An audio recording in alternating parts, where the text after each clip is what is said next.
My self doctor Deepak Singh. आज हम लोग एक बड़े इंपॉर्टेंट टॉपिक्स पे बात करने जा रहे हैं, reddish colour of urine. Red colour of urine, काफ़ी लोग इसमें सफ़र होते हैं। काफ़ी लोगों का इस पे पेशेंट का फ़ोन आता है और लोग कई बार बोले भी कि आप इस पे कोई टॉपिक बनाइए, तो बताते हैं कि आखिर रेड कलर क्यों हो जाता है, किस किस कारण से होती है और इसका क्या इलाज होती है। जैसे देखें, सबसे पहली बात करते हैं हम लोग क्या कि जैसे हमारा जो रीनल ट्रैक्ट होता है, जो जिसको हम लोग यूरिनरी ट्रैक्ट बोलते हैं, जैसे इसको हम लोग बोलते हैं किडनी बोलते हैं, इसको यूरेटर बोलते हैं। ये किडनी है और ये यूरेटर है ना, राइट किडनी राइट यूरेटर। या इसी तरह से इधर भी होता है लेफ्ट किडनी और लेफ्ट यूरेटर, ऐसे होते हैं। ये भी यहाँ पे यूरेटर होते हैं यहाँ पे। अब इसके बाद क्या होता है ना कि दोनों यूरेटर कहाँ पे मिलते हैं, ब्लैडर मिलते हैं। इसको ब्लैडर बोलते हैं, इसको क्या बोलते हैं, ब्लैडर बोलते हैं। और इसको यूरेथ्रा बोलते हैं, इसको यूरिन बाहर निकलता है ना, तो ये यूरेथ्रा बोलते हैं इसको लोग। यहाँ पे ट्राइगोन स्पेस होता है इसमें। अब कहीं ना कहीं डिजॉर्डर इसी में कहीं होता है, जैसे उसके कारण क्या होता है ना, यूरिन का कलर रेड हो जाता है। तो रेड क्यों हो जाता है, इसका मतलब हुआ सबसे इंपॉर्टेंट पॉइंट कि इसमें कहीं ना कहीं से ब्लड का मिक्सअप हो जाता है। तो ब्लड के मिक्स होने के कारण यूरिन का कलर रेड हो जाता है। अब ब्लड में चूंकि आरबीसी है, आरबीसी के अंदर हीमोग्लोबिन होता है, हाइपर पिगमेंटेड सब्सटेंस होता है हीमोग्लोबिन। तो अब क्या है इसमें कि सबसे पहले किडनी में अगर बाय द वे किसी तरह का प्रॉब्लम होता है, जैसे किडनी का प्रॉब्लम, जैसे क्या, जैसे हो सकता है कि नेफ्रोटिक सिंड्रोम हो, नेफ्रॉन डैमेज करके होंगे, नेफ्राइटिक सिंड्रोम है। तो नेफ्रोटिक सिंड्रोम के केस में या नेफ्राइटिक सिंड्रोम के केस में यहाँ से आरबीसी डायरेक्ट पास कर लगते हैं। और आरबीसी निकलेगा तो क्या बोलेंगे उसको हम लोग, हीमैचूरिया बोलते हैं, हीमैचूरिया। तो कहाँ का हीमैचूरिया है, तो यहाँ पर रीनल हीमैचूरिया बोलते हैं, रीनल हीमैचूरिया। रीनल हीमैचूरिया का मतलब क्या होता है कि नेफ्रॉन में, ग्लोमेरुलर मेम्ब्रेन में अगर इन्फ्लामेशन हो जाता है, ग्लोमेरुलर डैमेज कर जाते हैं, तो उसकी वजह से आरबीसी पास करता है, जिसको हीमैचूरिया बोलते हैं। और एक कॉज तो यह है। दूसरा कॉज होता है किडनी में ही पाइलोनेफ्राइटिस। पाइलोनेफ्राइटिस में क्या होता है, पूरे नेफ्रॉन में इन्फ्लामेशन हो जाता है, पूरे नेफ्रॉन में इन्फ्लामेशन हो जाती है, जिसके कारण भी आपको आरबीसी यहाँ से पास कर लगते हैं। तो यहाँ से आरबीसी पास कर, इसके कारण भी यूरिन का कलर रेड हो जाता है। तो किडनी का प्रॉब्लम दो दो कंडीशन से होते हैं। अब आते हैं हम लोग नेक्स्ट पॉइंट में। यहाँ पर मतलब कि पेल्विस से लेकर के और यूरेटर में प्रॉब्लम, किसी भी तरफ कहीं पे पार्ट में स्टोन है, या फिर किडनी में कैंसर हो गया हो, किडनी में सिस्ट बन गया हो, तो सिस्ट के कारण, कैंसर के कारण या स्टोन बनने के कारण भी यहाँ से आरबीसी पास करने लगते हैं। कई बार होता है ना किडनी में, जैसे बीम्स ट्यूमर हो गया, रीनल कार्सिनोमा होते हैं, इस सारे केस में यूरिन से आपको आरबीसी पास करते हैं। इसमें भी हीमैचूरिया होता है पेशेंट को। इसके बाद अगला होता है ब्लैडर का प्रॉब्लम। ब्लैडर में एक बहुत इंपॉर्टेंट प्रॉब्लम होता है, ब्लड फ्लूक का इन्फेक्शन। अगर किसी पेशेंट के यूरिनरी ब्लैडर में ब्लड फ्लूक जिसको हम लोग सिस्टोसोम्स हिमेटोबियम बोलते हैं, तो सिस्टोसोम हिमेटोबियम का अगर इन्फेक्शन हो गया अगर ब्लैडर में, तो उसके कारण भी आरबीसी ब्लड पास करता है यूरिन से, जिसको हम लोग इसको भी हिमेचूरिया बोलते हैं। तो ये आपको ब्लड फ्लू के कारण होता है, यह भी हिमेचूरिया कारण बनते हैं। अगला होता है यहाँ पर, जैसे ब्लैडर में भी कभी कभी कैंसर हो जाता है, ब्लैडर में भी स्टोन हो जाता है, तो इसके कारण भी क्या होता है ना, आरबीसी पास करते हैं, इसके कारण भी यहाँ पर ब्लड लीकेज होने लगते हैं।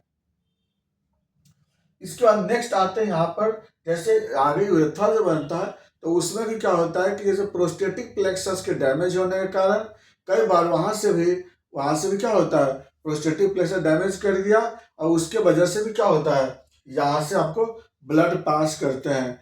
आगे होता है यूरेथ्रा में स्ट्रक्चर हो जाती है, स्ट्रक्चर के कारण भी कभी कभी ब्लड वहाँ से आरबीसी टूट जाते हैं, सॉरी ब्लड टूट जाते हैं और आरबीसी वहाँ से पास करते हैं। इसके बाद आगे आगे क्या होता है, कभी कभी मेल के यूरेथ्रा में क्या होता है ना कि अगर फोर स्किन का प्रॉब्लम अगर होता है, तो फ्लोरेसेंस का डिजॉर्डर होने के बाद भी क्या होता है ना कि कई बार ब्लड वेसल वहाँ पर ब्रेक करते हैं, तो इसके कारण भी आरबीसी पास करता है और इनका कलर रेड हो जाते हैं। तो रेड होने के पीछे एक कारण तो यह देख लीजिए, जिसको हम लोग हीमेचुरिया बोलते हैं। तो देखिए एक बार रिपीट कर देते हैं, किडनी में nephritis syndrome, nephrotic syndrome, pyelonephritis, real cyst, real cancer, beams tumour या फिर हॉर्सू किडनी, सबके कारण हीमेचुरिया होता है। यूरेटर से लेकर के यहाँ तो ब्लैडर में स्टोन होने के कारण हीमेचुरिया होती है। ब्लैडर में इन्फ्लामेशन हो गया, स्टोन हो गया, तब भी हीमेचुरिया होता है। प्रोस्टेट पर से लेकर के यूरेथ्रा के बीच में और किसी स्किन का प्रॉब्लम डिजॉर्डर हो तब भी आपको हीमेचुरिया होते हैं। ये सब तो हीमेचुरिया की डाक बात होती है। एक और केस होता है हीमोग्लोबिनुरिया। ये केस होता है हीमोग्लोबिनुरिया। तो हीमोग्लोबिनुरिया कब होता है ना, ये आपका इससे रिलेटेड डिजीज नहीं होती है। हीमोग्लोबिनुरिया क्या होता है ना कि अब किडनी से पहले का डिजीज है, जिसको प्रीरिनल कंडीशन बोलते हैं, जिसमें आरबीसी का ब्रेकडाउन हो जाता है सर्कुलेशन में, अब फिर हीमोग्लोबिन यूरिन से पास करते हैं, जिसको हम लोग बोलते हैं हीमोग्लोबिनुरिया बोलते हैं। वह केस अलग होता है, जैसे हेमोलाइसिस के कारण आरबीसी का कलर, लेकिन यहाँ पर आरबीसी टूट जाते हैं, लेकिन यहाँ पर यूरिन का कलर कैसा हो जाता है, यहाँ पर यूरिन का कलर होता है कॉफी कलर के हो जाते हैं, रेड नहीं होते हैं। रेड का तो होता है हीमेचुरिया के केस में, लेकिन हीमोग्लोबिन हुआ तो कॉफी कलर के हो जाते हैं। इसके बारे में अलग अलग डिफरेंस बताएंगे आपको लोग, अलग अलग वीडियो बताएंगे। अभी तो रेड कलर के बारे में बता रहे थे लोग, तो रेड कलर ऑफ यूरिन के बारे में समझ में आपको आ गया होगा। अब बात करते हैं क्या इसका कोई सिम्टम भी है क्या। सिम्टम तो यही है ना कि रेड कलर हो जाते हैं, और दूसरा कि पेशेंट को वीकनेस फीलिंग होता है, एनीमिया का सिम्टम पेशेंट को मिलता है, ज़्यादा लॉस कर गया तो फिर ब्लड प्रेशर डिक्रीज कर जाते हैं, या फिर वर्टिगो वगैरह का सिम्टम आने लगता है। ये सब सिम्टम आ सकता है, साइड सिम्टम बोलते हैं इसको। अब बात करते हैं इसका इन्वेस्टिगेशन क्या है।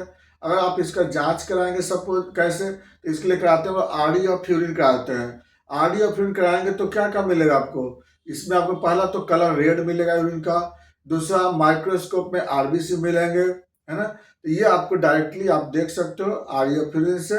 माइक्रोस्कोप में कराते हैं तो आरबीसी आपको वहाँ पर रिपोर्ट में आता है 10 से 15 HPF या 15 से 20 HPF या न्यूमरस रिपोर्ट में आते हैं।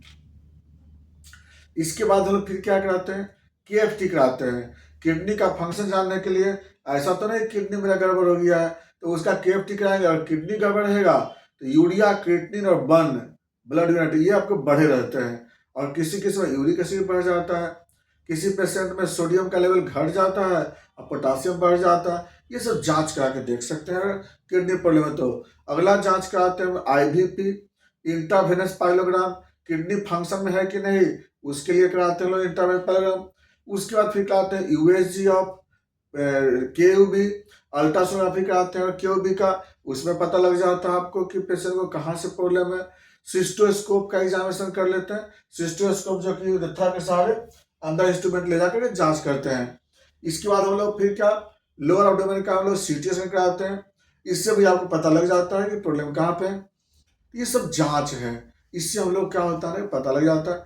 अब बात करते हैं ट्रीटमेंट जैसा यहाँ पर कॉज है उसके अनुसार ट्रीटमेंट करते हैं। एक जैसे कॉज नहीं है, अलग अलग कंडीशन होता है यहाँ पर, किडनी से लेकर के यूरेथ्रा तक में बहुत सारे कॉज है, अलग अलग ट्रीटमेंट है। इसके लिए आप डायरेक्ट संपर्क कर सकते हैं, डायग्नोसिस करा करके आप आराम से संपर्क कर सकते हैं क्यों हो रहा है। इसके साथ किसी किसी पेशेंट को काइलुरिया भी होता है, किसी किसी पेशेंट को उजला पेशाब भी होता है, तो या आपकी कभी कभी मांस का लोथरा के जैसा कभी कभी यूरिन से पास करते हैं। उस सारे जो होता है ना इससे पता लग जाता है कि कहाँ पे डिजीज है, कहाँ पे कॉम्प्लिकेशन है।